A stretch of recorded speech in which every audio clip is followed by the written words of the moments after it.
Police کی ذمہ داریاں.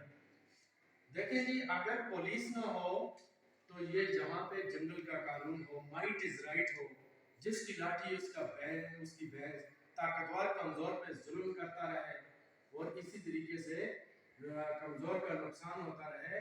لیکن ایسا نہیں ہوتا. ہر کسی کے جان و مال کا تحفظ کرنا حکومت کی ذمہ داری ہے. اور پولیس جو ہے پولیس کی ذمہ داری کیا ہوتی ہے؟ امن و امان قائم رکھنا, دہشت گردوں کا سراغ لگانا, حکومت کی ریڈ قائم کرنا, جرائم کا خاتمہ, قانون توڑنے والوں کو پکڑ کر عدالت میں پیش کرنا, ٹریفک کو کنٹرول کرنا. آج کل پولیس کا یہ بھی ایک شعبہ آ گیا ہے جس میں ٹریفک کو کنٹرول کیا جاتا ہے. کوئی چوری کی گاڑی کا سراغ لگایا جاتا ہے, کوئی گاڑی اینٹی کار لفٹنگ شعبہ بھی قائم ہو گیا ہے.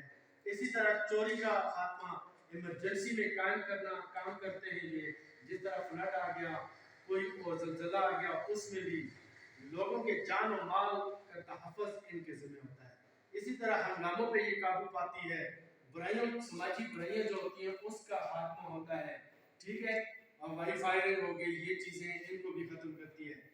اب ضلعی سطح پر پولیس کے دو شعبے ہوتے ہیں. ایک کو آپ کہتے ہیں شعبہ تفتیش یعنی انویسٹیگیشن کا جو شعبہ ہوتا ہے نا, ان کا کام یہ ہوتا ہے کہ اگر کوئی کیس کہیں پہ ہو جائے تو فنگر پرنٹ کی مدد سے یا ضرورت پڑنے پر ڈی این اے کی مدد سے. ڈی این اے یہ بھی نئی ٹیکنالوجی ہے, ڈی آکسی نیوکلیک ایسڈ. ہر انسان کا فنگر پرنٹس بھی جدا ہوتا ہے, ہر انسان کا الگ ڈی این اے ہوتا ہے اور اس سے پتہ چلتا ہے یہ کس بندے کا ڈی این اے ہے. اور اسی طریقے سے اس کے اندر یہ اس کا کام ہوتا ہے مقدمہ قائم کرنا, عدالت کی مدد کرنا, حقائق کو جمع کرنا, ان کا تجزیہ کرنا, دفع لگانا, کیس کی فائل تیار کر کے عدالت میں پیش کرنا. آج کل ایک نئی ٹیکنالوجی بھی آئی ہے جس کو جیو فینسنگ کہتے ہیں.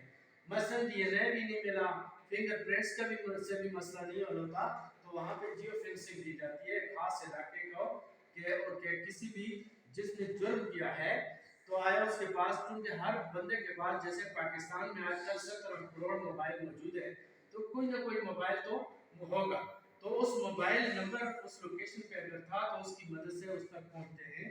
یہ بھی ایک طریقہ ہے. پھر عملیاتی شعبہ جو ہوتا ہے اس کا کام ہوتا ہے مجرموں کو پکڑنا, ملزموں کو پکڑنا یا مجرموں کو تلاشی لینا, مقابلہ وغیرہ کرنا, جلوسوں کی نگرانی, ملزموں کو عدالت میں پیش کرنا اور گرفتاری وغیرہ. یہ سارا عملیاتی شعبے کا کام ہوتا ہے.